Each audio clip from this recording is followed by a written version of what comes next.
So those three challenges, decision management, attention management, and energy management, have risen to the top because if you master those, you will end up with time management and go to sleep at night feeling accomplished.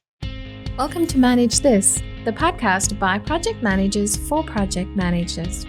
I'm Wendy Grounds, and joining me in the studio is Bill Yates. Welcome, Bill. Good to be in here with you. Today we are talking to Kory Kogon. Kory has over 25 years of business expertise.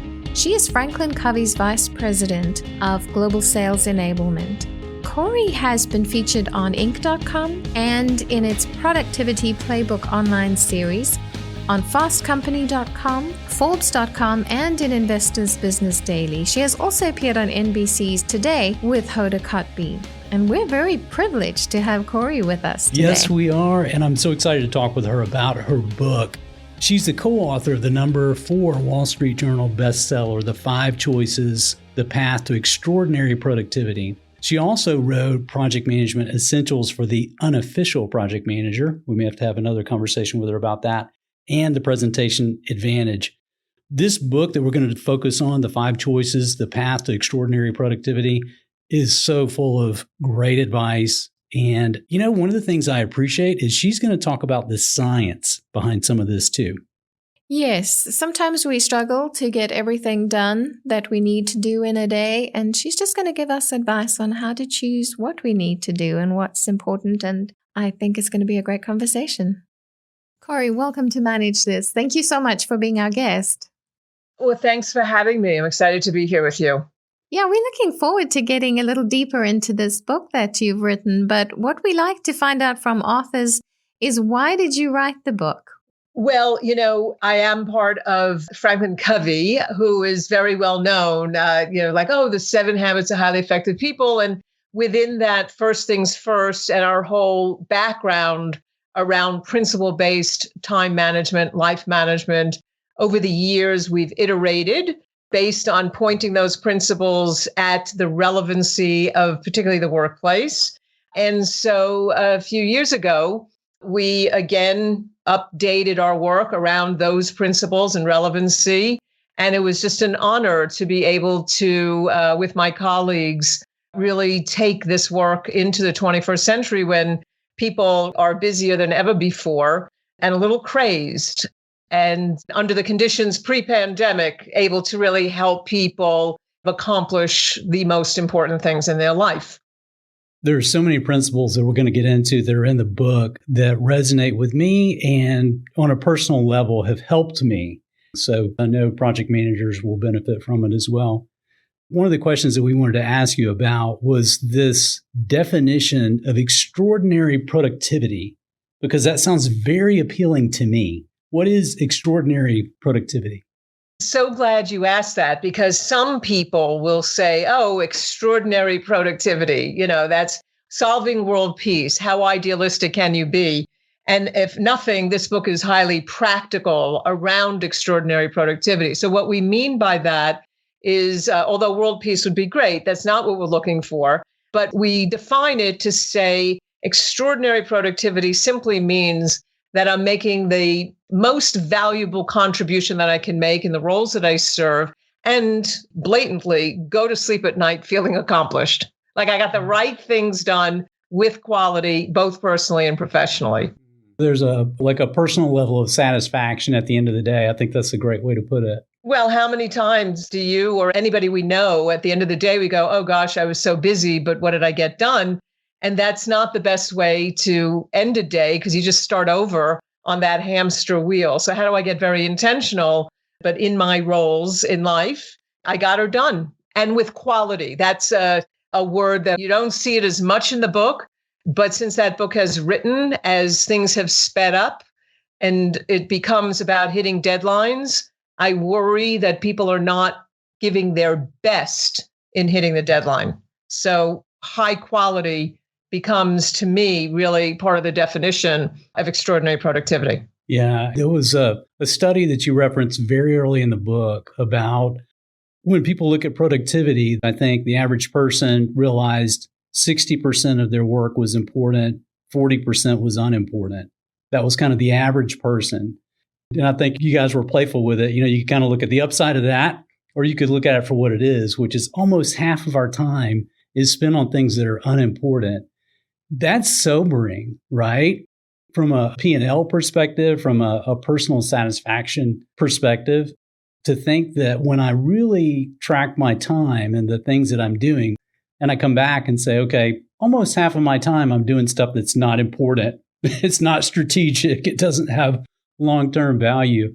It builds a strong case for, okay, I need to change. So tell us more about that study. Well, so if you look at individual, team, organizational levels, on the individual level, I feel like I'm wasting half my time. So it is very discouraging. That's number one. And in a knowledge worker age, there's nothing to kill productivity more than I feel discouraged because it's very hard to get ourselves going with that.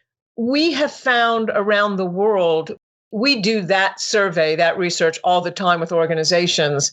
And this is both good news and bad news that statistic has become status quo. It's for a team or an organization to turn the lights on because we use our brains as the main tool in the knowledge worker age. We make so many assumptions about what's important or not important that it's the cost of doing business. To your point about the P&L, any survey that we do initially with a team or an organization, those numbers will come out about the same, 60-40. And so when you look at that, if you have a business unit of 500 people, and you can do the math on any other size, that cost is about $20 million a year as a cost of doing business. It's a terrible statistic and a great one because once you become aware of it personally or as an organization, we are not saying, oh, you need to be 100%, working on important things, but just moving that needle a couple of percentage points will have you go to sleep at night feeling much better. And on the organizational level, really important for those that really care about the P&L and the balance sheet, because you'll have a group of engaged people that feel like they're playing a winnable game. They're getting stuff done. It's important.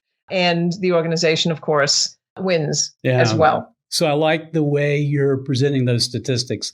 There's great opportunity for improvement. Yeah. Kory, we're looking at examining these three different challenges that you talk about in your book. Can you explain those productivity challenges in light of what you call the productivity paradox? Yes. So the paradox is that it's both easier and harder than ever to achieve extraordinary productivity.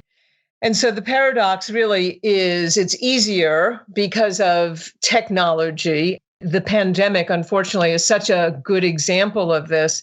Thank goodness for the technology as everybody was forced to work at home. And again, always want to acknowledge there's people that are not as able. You don't have access, but a lot of people do, and almost a half do. So it's been easier. And then it's harder than ever because of the technology, because it's created an unstoppable flow of everything that's coming at us. And so with that in combination with our earlier discussion around this is the world of knowledge workers. So we are paid to think, innovate, create, and execute. And our brain is the number one tool that we need to optimize around this paradox of it's easier, but it's harder because I'm overwhelmed. Out of this, a lot of times people would say, or over the years have said, oh, well, we need help with time management. Well, no, you don't.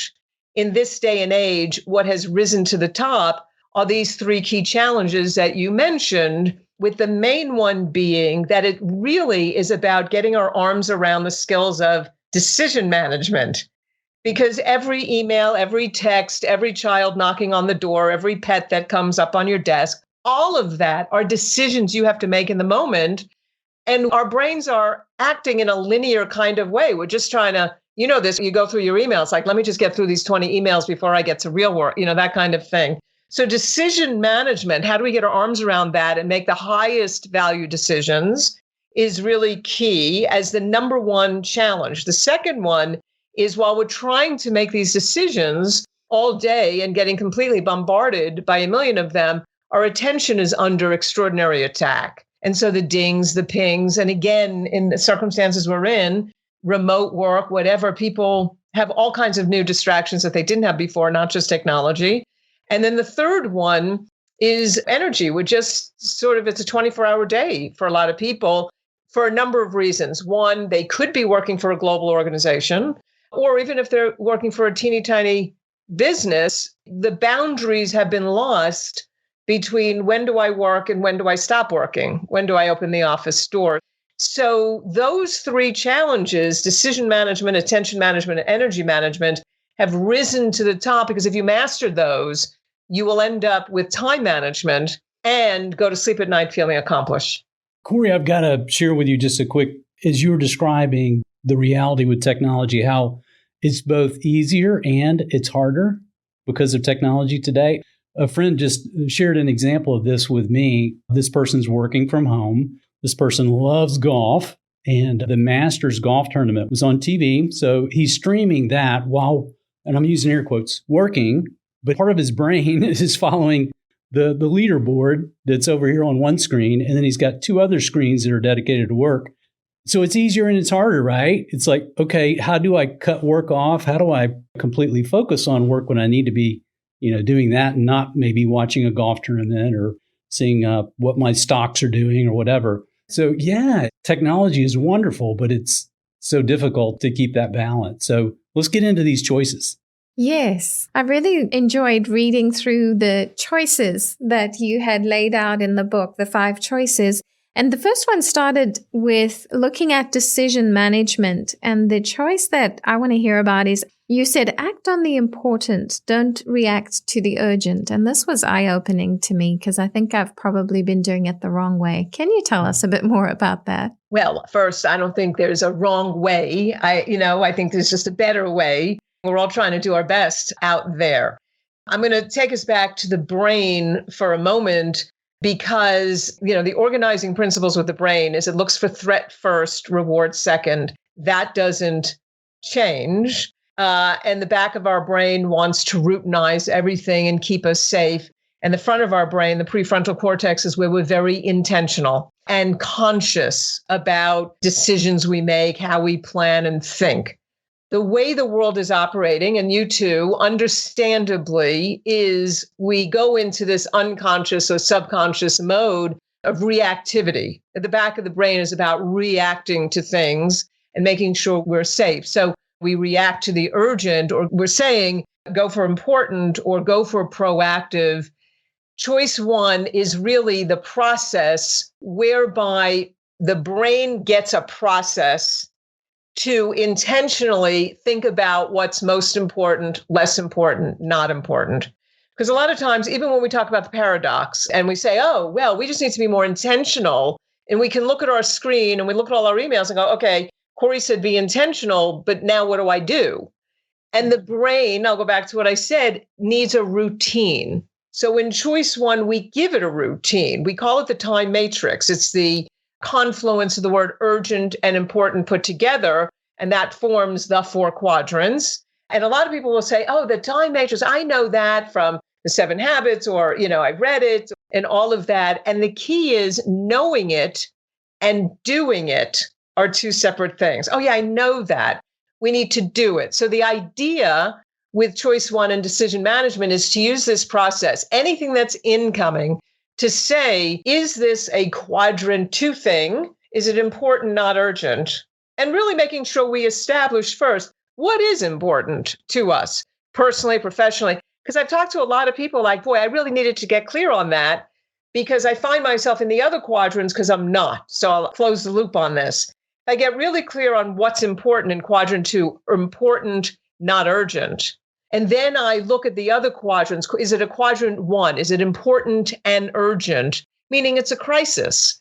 And how do we get our arms around that? Because a lot of times, I think we all know crisis junkies, adrenaline junkies. They live for it and they think they're doing their best work around crises, and they're not. That is a proven neurological fact.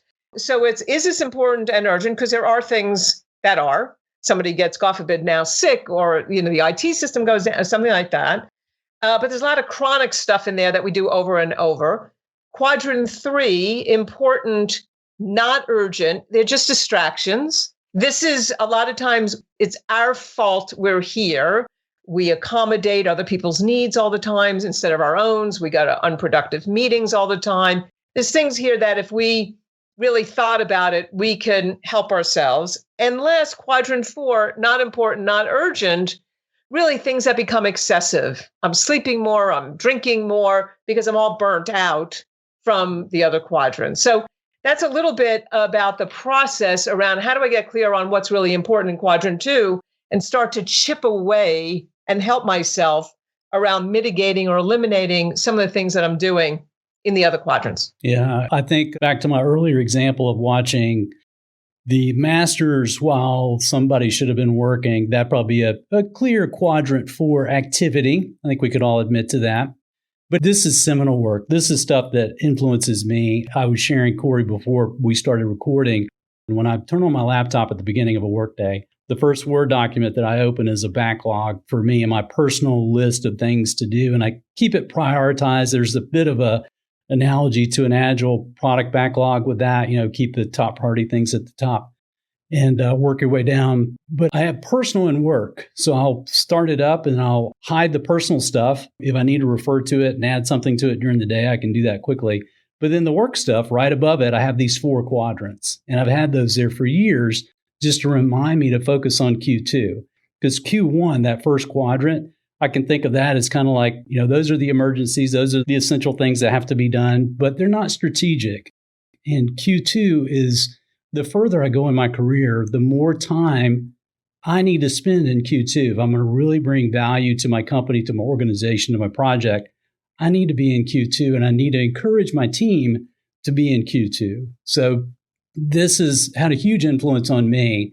And for me, it was great to see the practical advice that you have in the book about, okay, not only do you do this for yourself, and here's some tips on how to do this, but you want to be a leader in this as well. And I think, okay, how do we model this for others once we start to embrace this?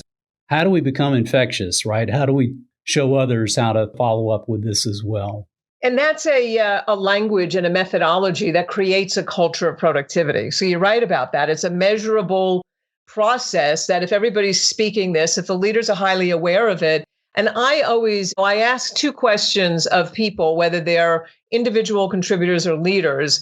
One is, as you think about the quadrants or learn about them, what's 1 or 2 things that you could do to help yourself? Because a lot of times people will say, oh, well, boy, this is great, but my boss should be hearing this podcast, that kind of thing. And I get that. My dad used to say to me, I'm one of 3 girls, and I would say, oh, you should punish Ellie because she did this thing. And my father would say, listen, don't worry about Ellie. When you're doing it perfectly, then we'll deal with Ellie, kind of thing. And I say the same thing here. We have to reclaim our own time first. So what are we doing in those not so good quadrants that we can fix? And the second question that I ask is, what are you doing that is accidentally throwing other people into the bad quadrant? So as a leader, are you procrastinating and then throwing it over the fence to the team and making them crazy? Are you calling into other divisions or companies and saying, hey, I need you to help me with this? When people are more thoughtful, even to say, hey, listen, I know this may not be a quadrant 1 for you. Here's why it is for us. People will reciprocate even the acknowledgement of that. So it creates this culture when people are thinking about this. Speaking of project management and agile, it's an optimized process by which people can move much faster by really identifying and staying clear on what's important, less important, not important through it. This had not occurred to me until just the description that you gave, but there's such a parallel to project managers. One of the things that we hate is scope creep.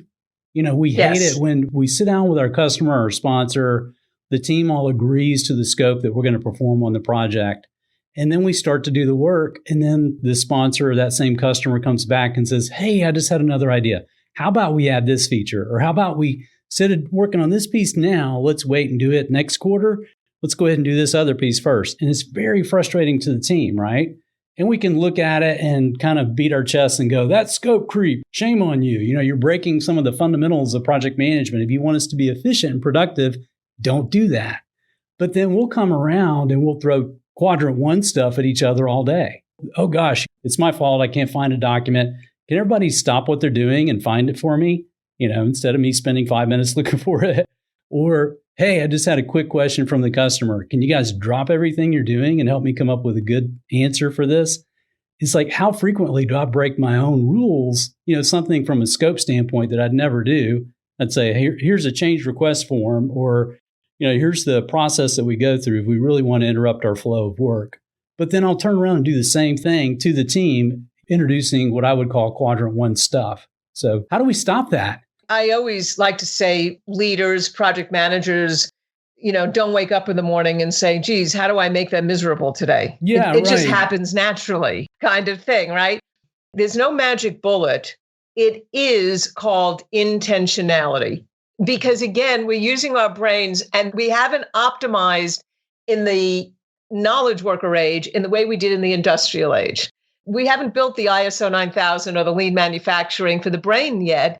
And that's, I think, when you ask the intent of writing the book, I mean, it really comes to that is we can optimize our systems in such a great way. And it's just about everybody being intentional when they're doing that and putting the brakes on, creating some friction to hold back before we go, hey, do you? And just being nice about it. Like, hey, we did agree on this change. What's the best way to proceed with it kind of thing? But if everybody understands the language, because I do this all the time, I will apologize. Yesterday, I had to do it. I didn't write down a deadline of somebody that owes me a video on something. And I wrote a note. I said, I'm so sorry for this quadrant 3 email, because it was a complete distraction for her. And I really was sorry, but at least she knows I acknowledged it and we have this language. The other thing, when it comes to scope creep, I love the line item of exclusions to help with that. If anybody in their interviews is not doing that, just to get the guardrails on, even though we're in an agile world, even just having a few, like here, we're not going to consider that. And everybody's on the same page really helps you get clear on a Q2, environment when it comes to a project. Right. I love this idea of creating a culture of awareness. And some of it, even as we're kind of going back and forth of, well, that's a Q1, that's a Q2, that's a Q3, labeling our activities and our communications back and forth, even with our project team members. I could even see that being a part of the regular meeting routine for a humble leader to say, hey, team, what have I done this week since the last time we met? What have I put on your plate that once we go back and look at it, it's really not a Q2 activity. It's quadrant 1 or quadrant 3. Just bring it up. I may actually have some more information where I can actually show, no, it was quadrant 2. More than likely, you're right, and I need to apologize to you. So, it helps us all get better at that. Well, and the currency of the knowledge worker age is employee engagement. Yes. You can't force somebody to they have to volunteer their best efforts. And so when you do things like that, they're like, whoa, that's the guy or gal I want to work for, because, they really care and really trying to help me stay focused on what I can get done that makes me feel like I'm making a contribution. So it's great. It's funny, I think of there's a television show called New Amsterdam, and the lead actor, I think his character is called Max, and he's a leader of the huge hospital. And his thing there with this busy hospital in New York City is to always ask the leaders that report up to him, how can I help? So it takes humility. It takes him actually slowing down enough to listen, which doesn't happen very often because he's so busy. But that's a part of the show. But it's, I think it speaks to that. It's like, how can I help? How am I putting things on your plate? They contradict what I've asked you to do, which is to be strategic, to build relationships, to make sure you're doing those things that lead to satisfaction at the end of the day. Well, let's put the other shoe on, because here's the other side of that. It's not just about the leaders. The people who report to leaders make assumptions about everything's important to the leader. So I have learned this over the years with my own direct reports. I'll say, oh, hey, we need this thing. And if I don't tell them I don't need it for 3 weeks, it's like on my desk the next day. So if I talk to teams, they will tell me, oh my goodness, my boss needs everything right now. But it's not always true. And so I strongly recommend for leaders to be really clear. This is not a quadrant 1. I don't need it for 3 weeks. And I can give you example after example of leaders who are like, oh my goodness, I can't believe that they ended up stopping everything to work on this one thing. And I didn't even need it. I think this leads in very well into your second choice that you talk about in the book. Go for the extraordinary. Don't settle for ordinary. Just talking about being more aware and being intentional. How can we be more aware of how we're spending our time and attention so that we get into quadrant 2? So go for extraordinary, don't settle for ordinary. Like you said, it's the second half of decision management skills. Quadrant 2 is really based on who we are. How do I make those decisions? And those decisions really need social emotional in there. And so where do you find that? Well, you find that in the roles, the current roles that you play in life. That's what drives you, your purpose to get things done.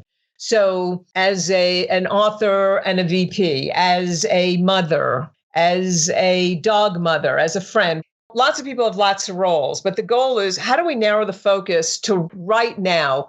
What are the few most important roles in my life that I do need to, at the end of the day, feel like I'm making my best contribution in?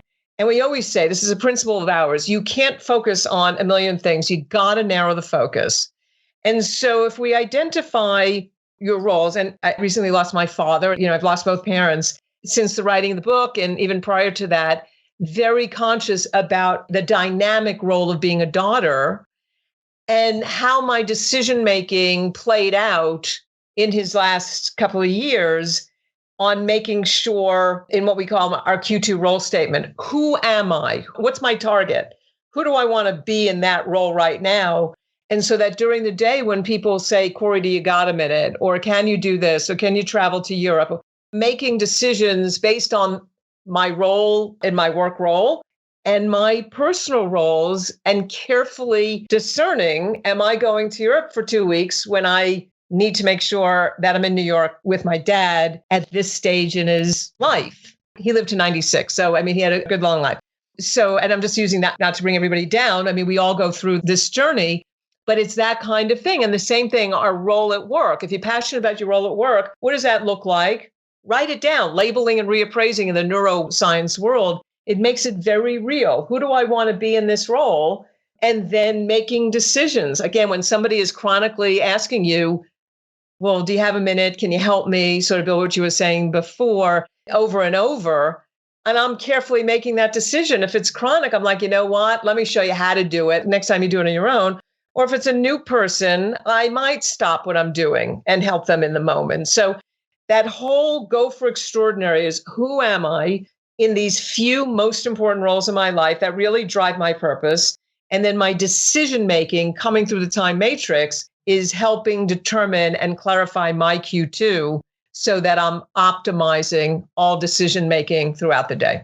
Very good. One of the quotes that you guys have in the book is what moves the head and the heart, getting into that. Just as I was reflecting on that, it reminded me of some of the basic teaching of Simon Sinek and the Start With Why, the name of that book. To me, if it's going to be extraordinary, I have to know the roles. That's such a great point. And what value I bring into those roles, how I can be my best in those roles. And then reminding myself of the why. The example with your father, that's a touching and beautiful, great example, because we all have those things that we have to balance inside and outside of work. Choice 3 is schedule the big rocks, don't sort the gravel. And I've seen this illustration used before, kind of live and in person with a canister, maybe a big fish bowl or something that you can see through. And then, how do you get all this to fit inside this bowl? It's a picture in my head. It resonates with me so well. Talk a bit about the big rocks and the gravel. It's a great visual for what we call weekly daily planning. To say that those activities that are most important before the week starts, get them in your calendar. Whether they're appointments, whether they're tasks, get them in your calendar. One of our great contributors to the 5 choices, Dr. Heidi Halverson, who wrote the book Succeed, she's really an expert in goal setting. And she said there are thousands of studies that show that the more specific you get, the higher the probability of accomplishment by 200 to 300%. So when you take what are big rocks, the things that in my few most important roles are most important, get them in the calendar because you have a much better chance of getting them done. Also, it creates friction. So when somebody comes to me and says, hey, Kory, do you got a minute? and my Outlook calendar is open and I'm about to start a project, it's going to give me some juice to go, hey, you know what? I'm about to start something. Do you have some time tomorrow? Or if it's a chronic person, next year, or whatever it might be. So those big rocks, if you get those in first, and then a lot of the noise, we all have noise. We call it gravel. There's things we have to deal with, whether we like it or not, all day long. And so if we get the big rocks in, the probability of accomplishment will go up significantly. So before the week starts, when you're in your prefrontal cortex, you're very intentional. Take some quiet time, not Monday morning, like, okay, my task list. Take some quiet time, get really clear. What are the few things? And it doesn't have to be in every role, but just a few things that if I get those done next week, I'll really feel good. Because sometimes for me, it's one email that I'm like, I get that done in a day. I'm like, yay, because it was an important one, needed to be done with quality. Because people are like idealistic. Oh, well, we're going to get all these things done. Sometimes it's just one thing, depending on the circumstances. So 30 minutes before the week starts to get the big rocks in. And then we say 10 minutes at the end of the day to reconcile your calendar. Mark things complete. We love that dopamine hit right to the reward center of the brain. Move things that didn't get done. Be very methodical about the calendar without spending 12 hours on it. But really use that 30, we call it the 30-10 promise. Use that to keep those big rocks going. What's the best way to teach that to your team? Let's say you're leading a project team and you've kind of got it. You're feeling like, okay, I got a pretty good method of putting those big rocks in my schedule without coming across like a know-it-all or trying to say, I'm a Theory X manager now. I'm going to tell you exactly what to do and how to do it. What have you seen be effective ways to kind of teach that to those that report up to you? Well, the good news is Big Rocks is, like you said, it's pretty iconic kind of thing. Of course, we teach it all over the world all the time, but even just casually to share that and even a little bit of the science behind it. The other thing that makes people happy is they want to be playing a winnable game because a lot of time they feel like they're losing. They're overwhelmed. They have multiple projects. They have a million tasks kind of thing. And if you just help them narrow the focus and say, listen, on our project, obviously as a project manager, that's a big role. For next week, what are the one or two things that's going to help you, that if you just do those two things, it keeps everything on track. And that's it. Let's just do that. So you help them narrow the focus to just like, hey, let's not try to do everything. What are the one or two things on this project you need to do next week, no matter what? And then we'll celebrate that. It's very helpful to them to create a winnable game. Like, I just need to do one or two things. You have a full job, but based on the importance of this project, in the midst of everything else, if we just get those two things that keep us on the critical path or whatever, we're going to applaud you for that. The communication that you're describing there is just perfect. I love that. That's music to my ears when team members and the leader are talking to that level of detail, where the leader says, okay, Susie, if you get these two things done this week, everything else is gravy. This is what I need from you. So block it out in your calendar so people will know that you're not allowed to be interrupted during that time. And if it doesn't happen on Tuesday, it has to happen on Wednesday. And you can tell people I'm the bad guy, right? I'm the one that said you're blocked out like that. That's just great communication to have. Yeah. And I'll just add a little piece to that. Even if you even ask them based on what you know about the project, what do you think the most important things are to do next week? If you just had to pick one or two things to keep us moving, what would it be? And so having them take ownership of that is also another way to help them increase their productivity versus being told. I want to move us on to the second choice that's under attention management, which is choice number 4 in your book. Rule your technology, don't let it rule you. This one was so helpful for me. How can we kind of change our thinking so that our technology becomes productive for us and not a distraction? So, such a big conversation about this, lots of books being written about this, where people jump right to how do we stop email? How do we stop? And it's really, to be honest with you, here's my thoughts. It is not about the technology. So it is about this level of awareness, intentionality, because I'll go back to the paradox. Thank goodness for the technology. Thank goodness for email, even though people are like, oh my goodness, I can't send another email. I personally love email because I've created up an engine of productivity with my email system. So the first thing is to understand that just because we love technology doesn't mean we're addicted to it, right? Because it is one of the things we do. Like, are you addicted to technology? Oh, yes, I am. Really? Is it causing you damage? Is it taking away from work you should be doing or time you should be spending with your family? So that's number one, is to get clear on what is real addiction and what's just love of technology. I love my technology. The second thing, I'm going to loop it right back to the quadrants. Picking up your phone is like picking up a pack of cigarettes. It's a perfect storm of the brain's principle around a threat. Like if your phone is over there and it vibrates, it's like that's an unknown. But then the reward center kicks in because it's like, oh, somebody needs me. So it's almost impossible to avoid picking up your phone 100 times a day. And the goal is, how do I think through, okay, my phone, am I about to go into quadrant 3 or 4? Or is this really about using my technology in a quadrant 1 or quadrant 2? Sometimes it's an emergency. Even the way you set up rings, right, on it. We all do this. It's like, oh, that's my children. So we know how to do this. We just have to get clear on the methodology of our brain and build the muscle around not picking it up every minute, not going to quadrant 4, that's what it is, excess. And how do we use it in a quadrant 2 kind of way? The other thing that I'll say is that the brain cannot do 2 things at one time. And in organizations, this is one of the most terrible things. And particularly now as we're so virtual. So I'm picking up my phone and, when somebody says, yeah, what do you need? Oh, yeah, I can do 2 things at once, right? And they're looking at the phone and talking to you at the same time. And it's pure neuro that your brain cannot do 2 things well at the same time. And a human being will feel dissed, even subconsciously.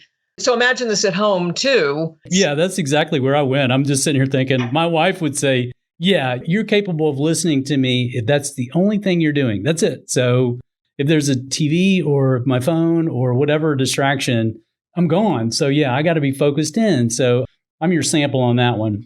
I'm your scientific research. And it depends research. what you want out of it. If you want a better relationship with your family, if you want more engaged employees, whether on Zoom or in person, even our eyes just glancing off slightly, another human being will pick that up and go, they're not listening. Even if they don't consciously register that, but it's not boding well. You need to give people your full attention. And when people understand that principle, that will help drive putting their phones down. And then once we understand that, then you really can optimize any of the technology. You really then become just masterful at how do I then optimize email or whatever it might be, any of those systems. Yeah, I just want to mention in your book, you did have some very useful advice on how to tackle an overloaded email inbox. So I think, if anybody wants to find out about that, go look at the book. It's really good. The email manifesto, I enjoyed that. Which leads us to the last one, choice number 5. Now, this is under energy management. And choice number 5, you said, fuel your fire, don't burn out. What's your advice on how to focus on our sources of energy? It's so interesting now because that has become more important than ever as people are really struggling with what are the boundaries. Here's the thing. Decision management and attention management take extraordinary amounts of energy, right? And our brain requires a ton of energy to be able to intentionally make those decisions all day long and not be distracted by everything. And so therein lies why it's so important, those 5 energy drivers, which sound like what our parents told us we need to do. You need to exercise, you need to eat right, you need to reduce your stress, you need to get sleep, you need to connect is the 5th, what we call energy driver. But there's so much research. I mean, we're all sitting in front of our computers, and the research shows even if you work out, if you sit 8 to 10 hours a day, you're negating the effects of the workout.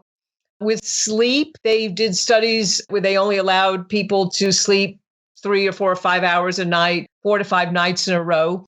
And they tested out intoxicated and cognitively impaired. Now, again, knowledge workers, we're paid to think, innovate, create, and execute.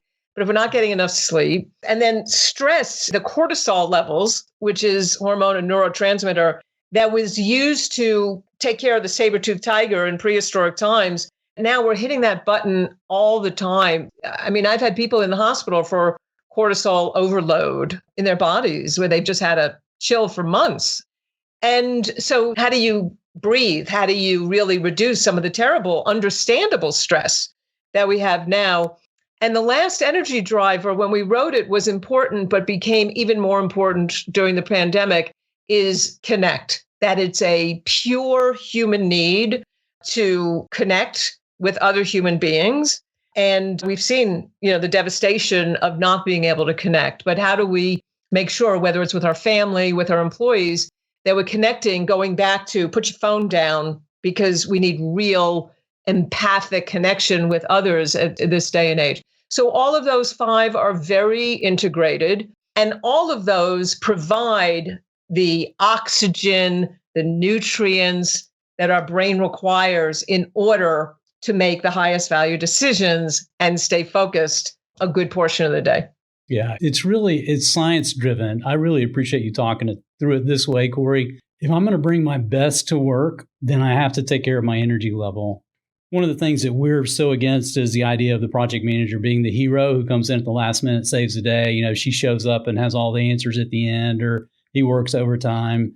No, this needs to be sustainable. If you're going to bring your best to the game every day over the life of a project, that means you got to stay healthy. You got to know what fills your tank and what drains it too. I fall into that trap. I think, okay, if I get an intense workout for 30 minutes, 45 minutes a day, I should be able to sit for 10 and work.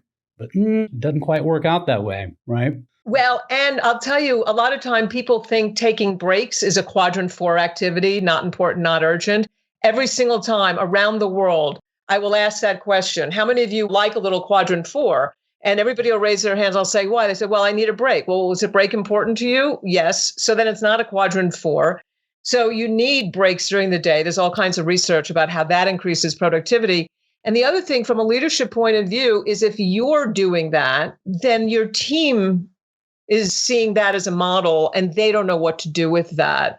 And particularly as you get into, not to stereotype, but the younger generations, they're not all about working 24 hours a day, right? They really do need to see leaders taking care of themselves and acting as the models, because that's what they're looking for. And I'm butchering it because I can't think of the exact quote right now, but one of Colin Powell's Big 13 was everything looks better in the morning, or sleep on it. It's going to look better in the morning. That's just true. I mean, there are big decisions that I've had to make where it may have been just by pure luck, but we couldn't make the decision that day. So we decided to quote unquote sleep on it. Let's wait until tomorrow. Let's wait until the end of the week. And things just became more clear. Either our thinking through it, the subconscious processing that takes place, or just a higher energy level. It's like, okay, now that we've rested and gotten our mind off of this thing, now we're seeing it with clarity. And I even see that with like puzzles or Sudoku or things like that. You can put it down, come back to it, and then the problem seems much easier to solve. Well, and I won't bore you with the neuroscience, but that is, even with learning, space learning is very helpful, because when you do sleep on it, it processes through your hippocampus. And it's very interesting what happens with learning and how you're continuing to process overnight. So it does look better in the morning because it's more thought through. That's why you need a good night's sleep. Because if you don't sleep, your learning mechanisms aren't as efficient as well. So that's a mathematical equation too. There you go. Yeah. Well, Kory, this has been fascinating and so very helpful. I really do appreciate you taking the time to talk with us today. Thank you very much. Well, thanks for having me. It's a delight to talk with both of you. If our listeners want to hear a little bit more about what you do and to get in touch with you, is there a way that they can do that? Sure. You can always reach me by email, which is kory.kogon@franklincovey.com.